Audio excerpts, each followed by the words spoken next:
ପିଲାମାନେ ଆଜି ଆମେ ସର୍ଟ ଟ୍ରିକ୍ ଶିଖିବା ଦୁଇଟି ବର୍ଗର ବିୟୋଗ ଫଳ ବା ଅନ୍ତର କେମିତି ଆମେ ସର୍ଟ ଟ୍ରିକ୍ରେ ଆମେ ବାହାର କରିପାରିବା। ଉଦାହରଣ 25ର ସ୍କୋୟାର ମାଇନସ୍ 23ର ସ୍କୋୟାର। ଏଠି ପ୍ରଥମେ କ'ଣ କରିବାକୁ ପଡ଼ିବ, 25 ଆଉ 23ର ସ୍କୋୟାର ଦେଇଛି, ତେଣୁକରି କ'ଣ କରିବା, 25 ଆଉ 23କୁ ଆମେ ଏଠି ମିଶାଇଦେବା।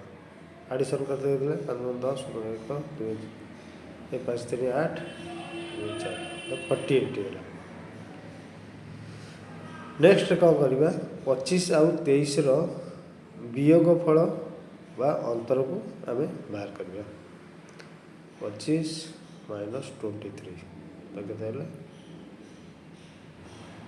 2। ତ ତାର କ'ଣ କରିଦେଲା, ତାର 48କୁ 2ରେ ଗୁଣିଦେଲେ, ତାର ଯୋଗଫଳ ହେଲା 48, ଆର ଅନ୍ତରଫଳ ବା ବିୟୋଗଫଳ 2, ତ ଉତ୍ତର ହେଲା 96। ସେଭଳି ଆଉ ଗୋଟେ ଏକ ଉଦାହରଣ ନେବା।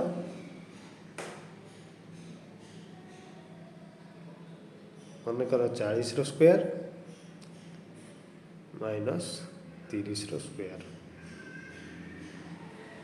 ସେମିତି କରିବା, 40 और 30 ମିଶାଇଦେଲେ କେତେ ହେଲା 70 ବା 70।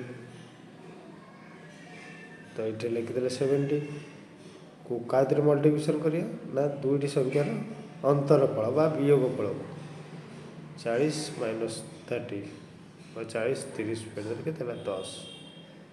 ତ ଆମେ 10ରେ ଗୁଣିଦେବା। ତ ଏଠି କେତେ ହେଲା 70କୁ 10ରେ ଗୁଣିଦେଲା 700 ବା 700।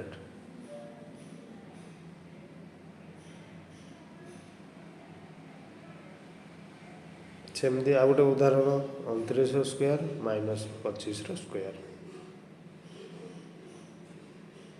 ଏଇଟା ପିଲାମାନେ ତୁମ ପାଇଁ ରହିଲା, ନିଶ୍ଚିନ୍ତ କମେଣ୍ଟ କରି ଜଣାଇବ। ଭଲ ଲାଗିଲେ ସେୟାର, ସବସ୍କ୍ରାଇବ୍ ଏବଂ ଲାଇକ୍ କରିବାକୁ ଭୁଲିବ।